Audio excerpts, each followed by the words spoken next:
বন্ধুরা, সম্পূর্ণ নিরামিষ পটলের আজকের আমি যেই রেসিপিটা নিয়ে এসেছি, এটা খেতে এতটাই সুন্দর হয়, গরম ভাতের সঙ্গে আর কোনো কিচ্ছুর প্রয়োজন হয় না। তাহলে চলুন দেরি না করে দেখে নেওয়া যাক যে সম্পূর্ণ নিরামিষ পটলের এই রেসিপিটা আমি কিভাবে বানাই। আজকের এই রেসিপিটা বানানোর জন্য এখানে দেখুন আমি নিয়ে নিয়েছি পটল। এখন পটলগুলোকে কেটে নেব। সমস্ত পটলগুলোকে দুটো দিক ঠিক এই রকমভাবে কেটে নিয়ে এগুলোকে ছুলে নিতে হবে। তবে পটলগুলো কিন্তু একদম আমি ছুলবো না, গায়ের সবুজ অংশটা কিছুটা করে রেখে পটলগুলোকে কেটে নেব। যেই পটলগুলো একদম ছোট সেগুলোকে দু টুকরো করে নেব, আর যে পটলগুলো একটু বড় সেই পটলগুলোকে তিন টুকরো করে কেটে নেব।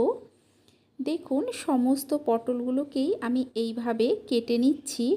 তবে আজকের রেসিপিটা আপনারা নিরামিষ দিনে বানিয়ে খেয়ে দেখবেন, একঘেয়ে পটলের তরকারির থেকে কিন্তু অনেকটাই আলাদা রকমের হয়। সমস্ত পটলগুলোকে একই রকমভাবে কেটে নিয়ে ভালো করে ধুয়ে পরিষ্কার করে এখানে দেখুন আমি একটা বাটিতে রেখেছি। এখন এতে দিয়ে দিচ্ছি লবণ। লবণটাকে দিয়ে পটলের গায়ে খুব ভালো করে মেখে নিতে হবে। এতে কি হবে, লবণটা পটলের মধ্যে সুন্দরভাবে ঢুকে যাবে আর এটা অনেকটা নরমও হয়ে যাবে। এটা থাক ততক্ষণ। অন্যদিকে দেখুন আমি আগের দিন রাত্রিবেলা কিছুটা মটর ডাল ভিজিয়ে রেখেছিলাম। ডালগুলো খুব ভালো মতো ভিজে গেছে। যদি আপনাদের হাতে সময় কম থাকে সেক্ষেত্রে আপনারা 4 ঘন্টাও ভিজিয়ে রাখতে পারেন। এখন সমস্ত ডালগুলোকে মিক্সির জারের মধ্যে নিয়ে নেব। মটর ডাল ছাড়াও এটা আপনারা কিন্তু ছোলার ডাল দিয়েও করতে পারেন।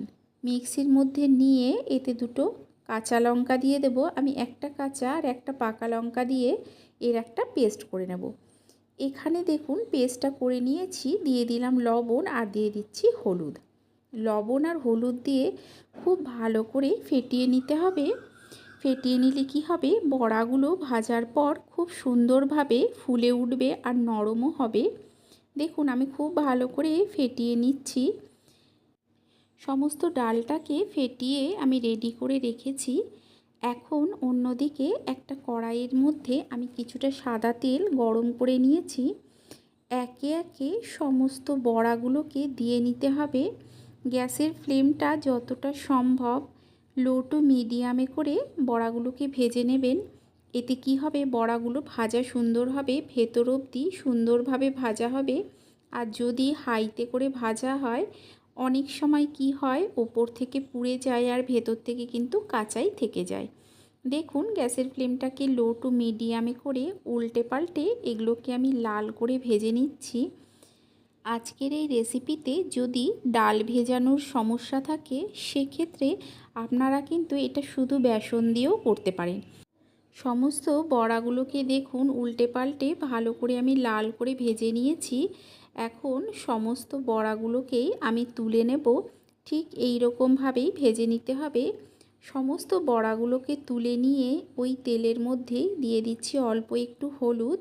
এখন এতে দিয়ে দিচ্ছি লবণ মাখিয়ে রাখা পটলগুলো। যেহেতু আমি লবণ মাখিয়ে রেখেছিলাম তাই তেলের মধ্যেই হলুদটা দিলাম। তেলের মধ্যে হলুদটা দিলে কি হয়, সমস্ত পটলের গায়ে হলুদটা খুব সুন্দরভাবে মিশে যায়। গ্যাসের ফ্লেমটাকে লো টু মিডিয়ামে করে পটলগুলোকে দেখুন আমি লাল করে ভেজে নিচ্ছি। ঠিক এইভাবেই ভাজতে হবে। পটলগুলো কিন্তু ভাজা হয়ে গেছে। এখন এগুলোকে আমি তুলে নেব। সমস্ত পটলগুলোকে তুলে নিয়ে ওই তেলের মধ্যেই দিয়ে দিচ্ছি আর কিছুটা সর্ষের তেল।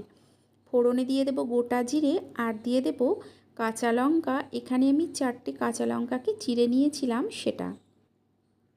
এখানে আমি দিলাম আলু, আমি আগের থেকে সেদ্ধ করে নিয়েছিলাম। সেদ্ধ আলু টুকরো করে কেটে সেটাকে দিলাম আর দিলাম লবণ আর হলুদ। কাঁচা আলুর থেকে যদি আপনারা সেদ্ধ করে এইভাবে আলু দেন তাহলে কি হবে, একদম অল্প সময়ে তৈরি হয়ে যাবে আর গ্রেভিটাও কিন্তু খুব সুন্দর হয় এই আলু সেদ্ধ দেওয়ার কারণে। যেহেতু নিরামিষ রেসিপি, এতে কিন্তু খুব বেশি মশলার প্রয়োজন হয় না। সেদ্ধ আলুটা দিলে এর গ্রেভিটা দেখবেন অনেকটাই ঘন হয়। আলুটাকে কিছুক্ষণ ভেজে নিয়ে দিয়ে দিলাম হাফ চামচ এরকম আদা বাটা, হাফ চামচ জিরে গুঁড়ো, হলুদ গুঁড়ো, আর দিয়ে দেব কিছুটা লঙ্কার গুঁড়ো। এর সঙ্গে দিয়ে দিচ্ছি একটা মিডিয়াম সাইজের টমেটো আমি বেটে নিয়েছিলাম সেটা। টমেটোর বাটিটা ধুয়ে কিছুটা জল দিলাম যাতে মশলাটা না পুড়ে যায়। এর সঙ্গে দিয়ে দিলাম ভেজে রাখা পটলগুলো। সমস্ত কিছুকে খুব ভালো করে মিশিয়ে কষিয়ে নিতে হবে। লক্ষ্য রাখবেন যতক্ষণ না এই মশলার কাঁচা গন্ধটা চলে যাচ্ছে ততক্ষণ কিন্তু মশলাটাকে কষিয়ে নিতে হবে। যতটা সম্ভব লো টু মিডিয়ামে করেই মশলাটাকে কষাবেন। এতে কি হবে, মশলাটা কষানো ভালো হয়, কাঁচা গন্ধটাও চলে যায় আর তেলটাও খুব সুন্দরভাবে আলাদা হয়ে চলে আসে। একটু সময় ধরে দেখুন আমি মশলাটাকে ছড়িয়ে ছড়িয়ে ভালো করে কষিয়ে নিচ্ছি।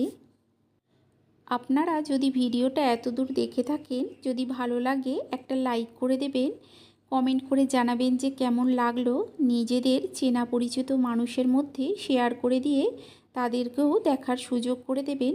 আর চ্যানেলটাকে অবশ্যই সাবস্ক্রাইব করে দিয়ে পাশে থাকা বেল আইকনটা প্রেস করে দেবেন। এতে কি হবে, আমি যখন কোনো নতুন ভিডিও আপলোড করব নোটিফিকেশন সবার আগে আপনার কাছে পৌঁছে যাবে। মশলাটা কষিয়ে দিয়ে দিলাম জল। জলটা আমি একটু বেশি পরিমাণেই দেব। কেন দেব সেটাও আমি বলছি। জলটাকে দিয়ে স্বাদ অনুযায়ী লবণ দিয়ে ফুটিয়ে নেব। আমি কিন্তু ঢাকা দিলাম না। দিয়ে দিলাম ভেজে রাখা বড়াগুলো। বড়া অনেকটাই ঝোল টেনে নেয়, এই জন্য আমি জলটা একটু বেশি পরিমাণেই দিয়েছি। আর আলুগুলো যেহেতু সেদ্ধ ছিল তাই আর ঢাকা দিলাম না। মিষ্টির জন্য দিয়ে দিলাম একটা বাতাসা। যেহেতু নিরামিষ রেসিপি মিষ্টিটা দেবেন, খেতে ভালো লাগবে। চাইলে আপনারা চিনিও দিতে পারেন। সবশেষে দিয়ে দিচ্ছি কিছুটা গরম মশলার গুঁড়ো। তাহলেই তৈরি এই রেসিপি। আপনারা এইভাবে খেয়ে দেখবেন, আশা করছি আপনাদেরও ভালো লাগবে। তাহলে চলুন আপনাদের সঙ্গে দেখা হচ্ছে আরও একটা নতুন ভিডিও নিয়ে।